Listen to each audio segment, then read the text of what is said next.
في قلب خان الخليلي الزمن لسه عايش. قطعة قديمة بتحكي قصص ما بتتنسيش، من بوصلة ظهرت في جودر لدفاية الشموع السوداء. يلا بينا ندق باب التاريخ ونكسبلور حكاوي جديدة. فاكرين أخو صالح سليم في فيلم الشموع السوداء مات بإيه؟ هي دي. تعالوا نعرف إيه حكايتها. إيه حكاية القطعة دي؟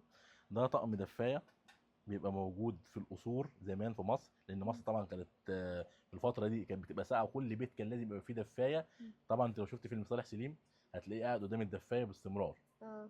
دي القطعه دي بتقلب النار، وده بيجيب الفحم ويحطه جوه، ودي القطعه اللي بتنظف الفرن اللي هي الدفايه. اه.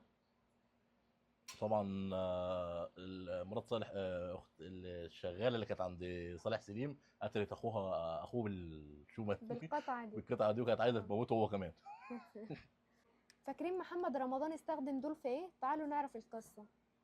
إيه في حكايتهم؟ دي اولا اقفال انجليزي قبل ما نتكلم عن محمد رمضان. اه. دي اقفال انجليزي عمرها فوق ال 90 سنه او 80 سنه، كلهم شغالين. طبعا في دعايه محمد رمضان لاعلان كوكا كولا، جه خد الاقفال ديت وحطها وهو بيفتح الباب بتاع في الاعلان، وطبعا الاقفال ده موجود على على الاعلانات. شغالين؟ شغالين طبعا. اه. ايه ده بقى؟ دي حاجه اسمها استلاب. اه. استلاب ده على فكره، اولا قبل ما اتكلم عنه، استعانوا بيه في مسلسل ياسر جلال بتاع جودر.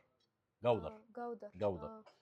لو هتلاقي الترند بتاع المسلسل هتلاقي اول حاجه في المسلسل بيبدا وهتلاقي الاستلاب ده موجود عليه. دي قطعه اسلاميه، اخترعتها واحده اسمها مريم الاستلابيه من العراق. مم. اكتر طبعا من 200 سنه.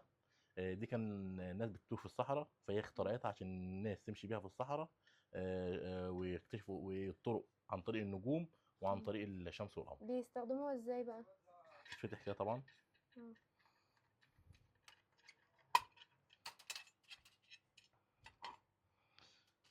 القطعه اللي فوق دي ثابته، اه. والقطعه دي بتتغير. كل قطعه من دول بتتكلم عن حاجه. يعني هنا بصي هتلاقي الشمس والقمر مع بعض. اه. هنا مثلا هتلاقي مثلا الارض بس. مم. هتلاقي هنا الحروف بتاعت الطرق ويمشوا ازاي ويروحوا ازاي. طبعا كل قطعه من هنا دي، فيها كام قطعة؟ لا فيها يجي 6 قطع. بص هنا قطع. دوران الارض، مم. وكل طبعا ده بيتثبت على دي، ودي بتلف ودي القطعة دي الأساسية. القطعه الاساسيه مم. يلفوها، وبيجمعوا الحروف، بيجمعوا الكلام، بيجمعوا الطرق، وساعات بيستخدموها في البحر. مم.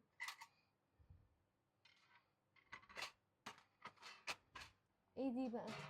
دي بقى يا استاذه دي بتاعت الجندرمه، بتاعت الجيلاتي بتاعت زمان. اه. دي كان بيمشي بيها البياع، جندرمه جيلاتي مش عارف ايه. دي كانت بتبقى جوه العربيه وهو بقى طبعا سايق بالعجله بتاعته. دي العمود بتاع الجندرمه. اه. حاجه برضه عمرها فوق ال 200 سنه. 200 سنة؟ فوق ال 200 سنه كمان. مم.